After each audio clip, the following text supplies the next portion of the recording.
Halo semua, balik lagi di channel Teraokun. Sebelum pembahasannya dimulai, silahkan klik tombol subscribe dan aktifkan lonceng notifikasinya supaya kalian gak ketinggalan info dan teori terbaru seputar One Piece. Buat kalian yang mau informasi tambahan soal SBS atau databook, kalian bisa follow Instagram Teraokun. Di sana admin akan memposting soal SBS, databook, dan berbagai teori singkat. Sekarang lanjut ke pembahasan. Bocoran One Piece Chapter 1088 telah muncul di berbagai forum. Dalam video kali ini, channel Teraokun akan menjelaskan berbagai hal menarik pada chapter kali ini. Chapter kali ini berjudul Pelajaran Terakhir. Cerita dimulai dengan memperlihatkan keadaan dari Garp dan yang lain di Pulau Beehive. Selain itu, chapter terbaru ini juga akan memperlihatkan tempat yang berbeda yang tentu akan membuat cerita menjadi semakin seru. Pertama, chapter ini memperlihatkan aksi Koby yang cukup memukau. Di tengah kekacauan yang sedang terjadi di Pulau Beehive, Koby akhirnya menggunakan suatu teknik bernama Honesty Impact. Jadi, setelah melakukan hal bodoh dalam chapter sebelumnya yang membuat dirinya termakan perangkap musuh, dalam chapter kali ini akhirnya Koby bisa melakukan sesuatu yang bagus. Memang masih belum jelas seberapa hebat teknik Honesty Impact. Namun, yang jelas teknik tersebut sangat menarik karena salah satu sumber spoiler mengatakan bahwa chapter kali ini akan sangat bisa dinikmati oleh para penggemar Koby. Koby merupakan pahlawan angkatan laut yang baru. Dia juga marinir muda potensial yang bisa menjadi masa depan menjanjikan bagi angkatan laut. Wajar memang jika Koby menguasai teknik hebat dan akan terus berkembang seiring berjalannya waktu. Jika dari namanya, Honesty Impact mungkin merupakan teknik turunan dari Galaxy Impact, jadi serangan ini memiliki dasar teknik yang sama.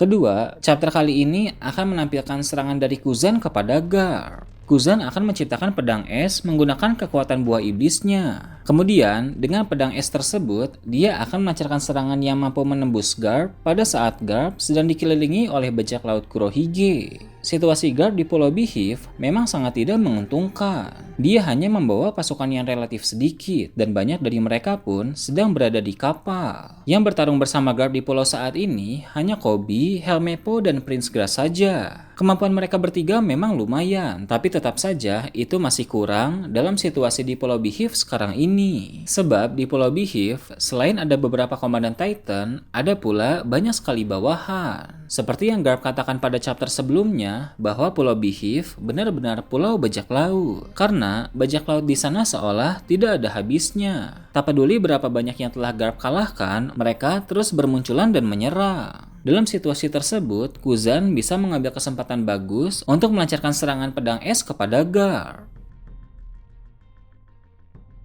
Ketiga, diketahui setelah terkena serangan dari Kuzan, tubuh Garp pun mulai mengalami pembekuan. Mengalami pembekuan tentu adalah hal yang sangat mengerikan bagi kebanyakan orang. Tapi bagi Garp, saat proses pembekuan berlangsung, dia masih bisa tertawa. Hal tersebut akan membuat kita teringat pada peristiwa pembekuan Jaguar di Sao saat insiden Pulau Ohara. Pada saat itu, Sao juga masih bisa tertawa saat dibekukan.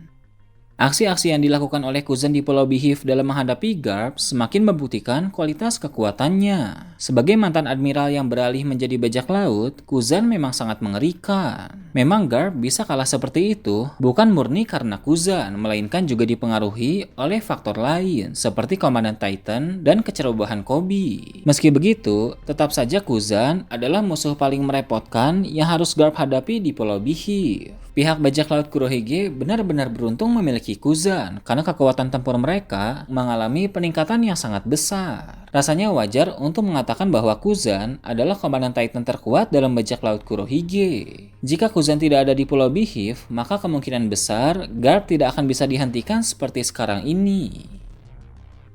Keempat, narator dalam cerita berbicara tentang nasib Garp usai dibekukan oleh Kuzan. Menurut narator, Garp sang pahlawan angkatan laut legendaris menghilang di Pulau Beehive. Setelahnya, nasib dari Garp pun tidak diketahui. Jadi, perlu digarisbawahi bahwa nasib Garp itu masih belum diketahui. Walau belum diketahui dengan pasti, tapi admin menduga bahwa Garp masih bertahan hidup. Sebab, apabila Garp mati di sana, harusnya narator berkata bahwa Garp tewas di Pulau Beehive. Namun, apa yang dikatakan tidak seperti itu, karena narator hanya bilang bahwa nasib Garp tidak diketahui. Itu berarti kemungkinan besar Garp masih hidup dan suatu saat nanti akan terungkap apa yang sebenarnya terjadi kepada Garp.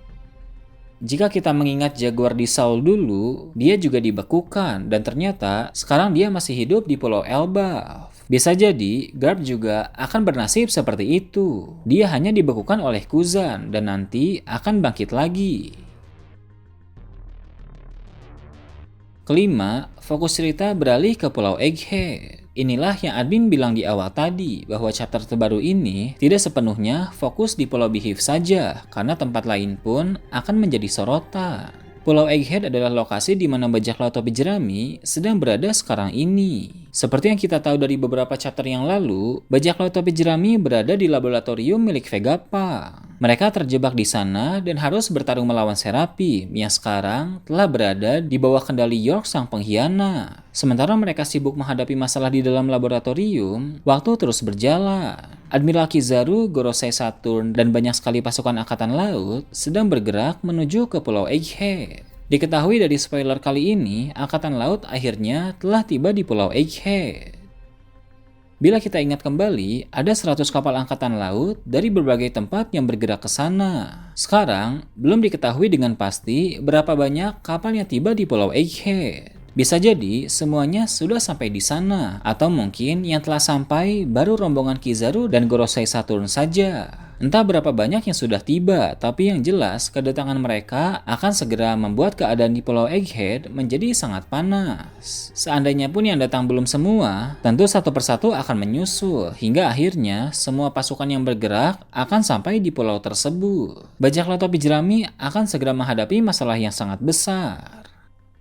Di sisi lain, kita juga akan melihat bagaimana kekuatan yang sebenarnya dari seorang Gorosei. Sebagai bagian dari kepala pemerintah dunia, tentu Gorosei Saturn memiliki kekuatan yang sangat mengerikan. Pada kilas balik di Mary Joyce, Saturn bersama dengan Gorosei yang lain bisa berubah wujud. Namun, perubahan mereka hanya ditampilkan berupa siluet saja, sehingga penampilan mereka kurang jelas. Di Pulau Egghead nanti, kita pasti akan melihat dengan jelas kekuatan apa yang sebenarnya dimiliki oleh Gorosei Saturn.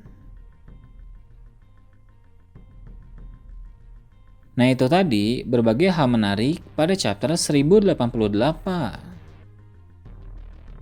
Gimana menurut kalian? Silahkan tulis di kolom komentar di bawah.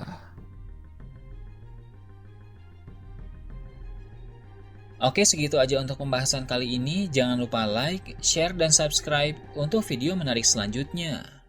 Gue Toraukun, Shambles.